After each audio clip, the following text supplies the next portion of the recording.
February 1779. American and British forces are now into the fourth year of a conflict that the British thought would already be over.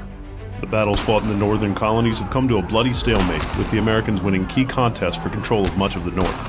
Their resources depleted, the British shift their focus to new areas in the American colonies that would allow them to mount a brutal counteroffensive. That brings us here to Fort Sackville in Vincennes, Indiana, and this flag, which is a symbol of that battle today.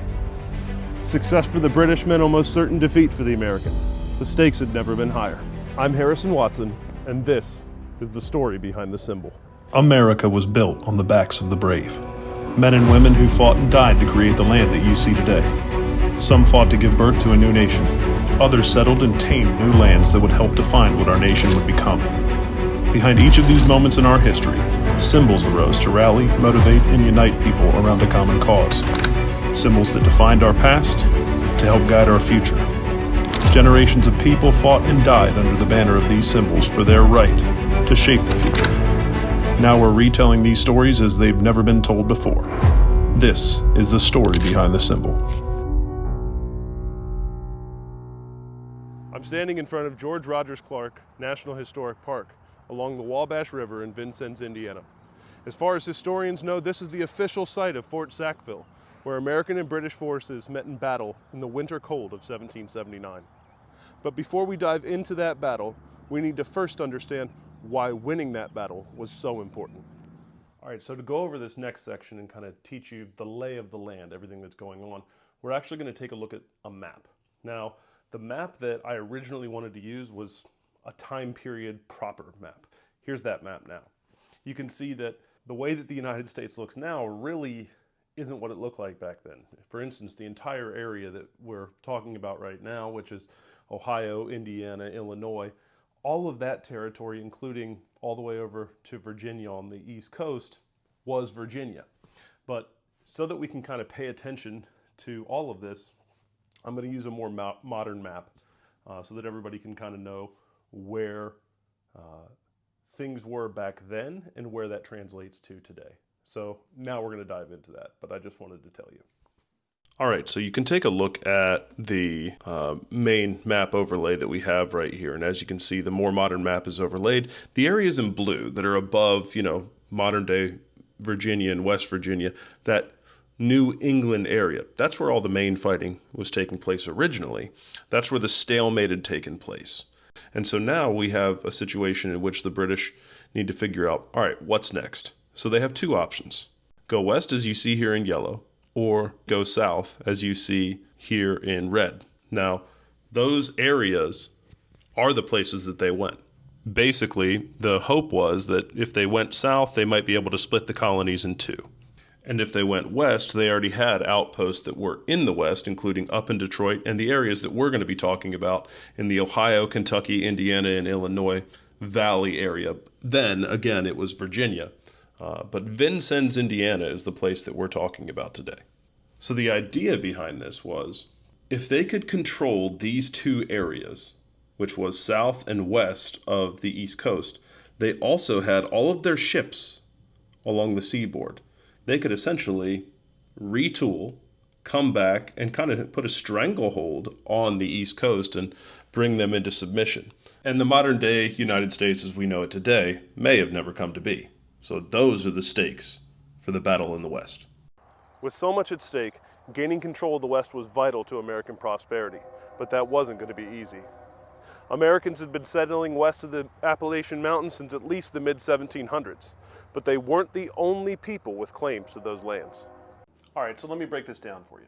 This whole area that we're talking about has basically been a powder keg of conflict since the middle 1700s. The French and the English both tried to lay claim to these lands, and they even fought a war over it called the French and Indian War. The Native Americans who had been living in the area well before any Europeans ever stepped foot on the continent, they were caught in the middle of it and they had to pick sides. On top of that, you had the American settlers that were starting to push west, and they were laying claims to these lands as well. Vincennes, Indiana is literally in the crosshairs of all of this. Well, the French lost the French and Indian War, and they gave control of most of the lands that we're talking about to the British. On top of that, by the end of the French and Indian War, the Americans and British were basically already butting heads. Though it hadn't broken out into all-out war just yet, the British started using their native allies to start attacking the American settlers who had come over from the east. In fact, Henry Hamilton, a British officer who's going to be a big portion of the story that we have to tell here today, he was the one who was actually ordering these attacks on American colonists. So all of this tension that's taking place was not only a catalyst for what would become the Declaration of Independence in the American Revolutionary War, but it was also a catalyst for George Rogers Clark's campaign in the West.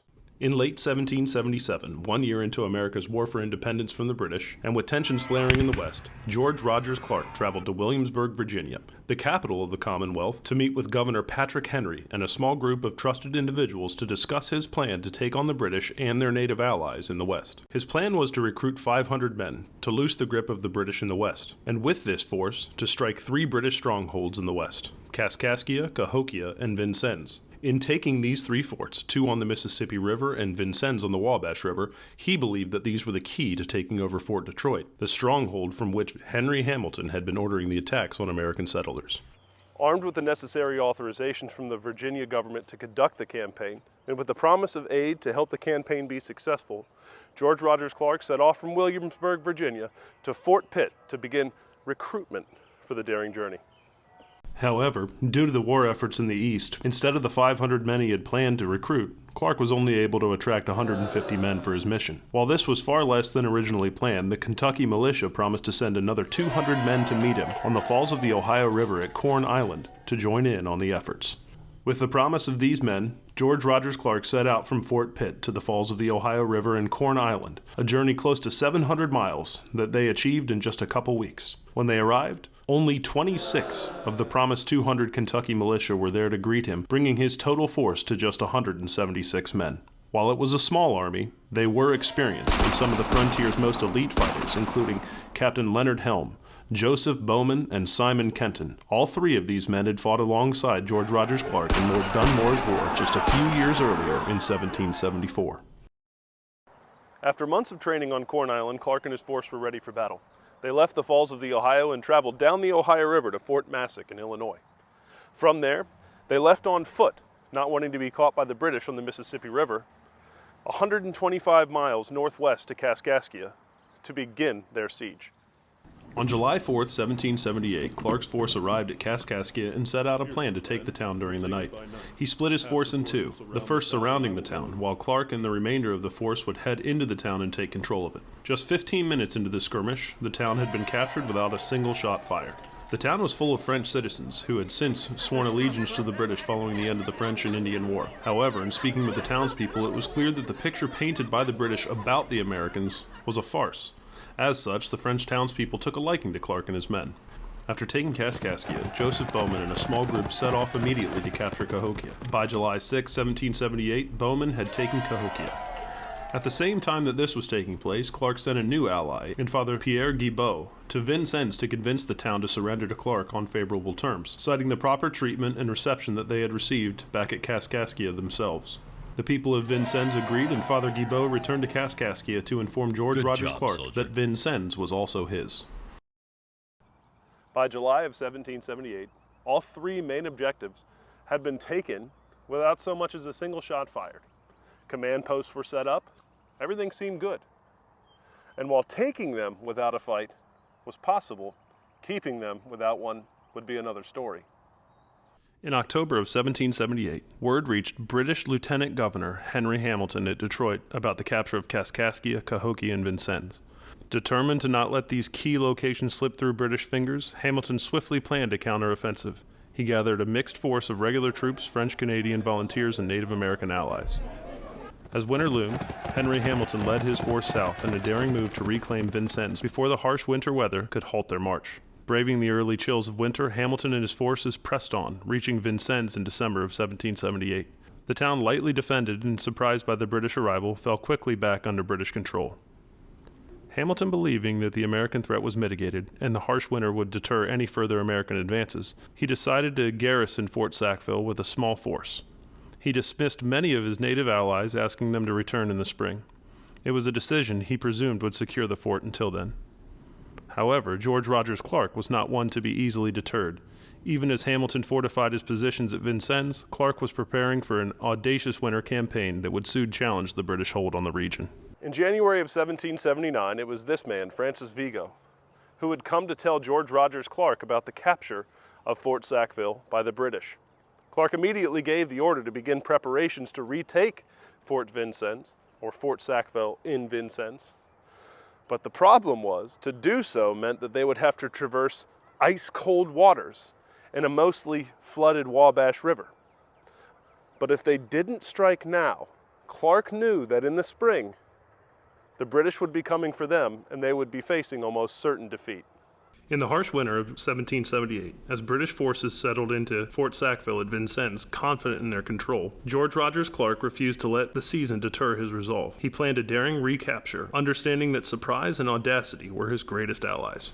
In February 1779, Clark led a small but determined force of around 170 men on a grueling march across the flooded plains of Illinois. The journey was perilous, with waters at all times chest deep, threatening to chill them to the bone and worse.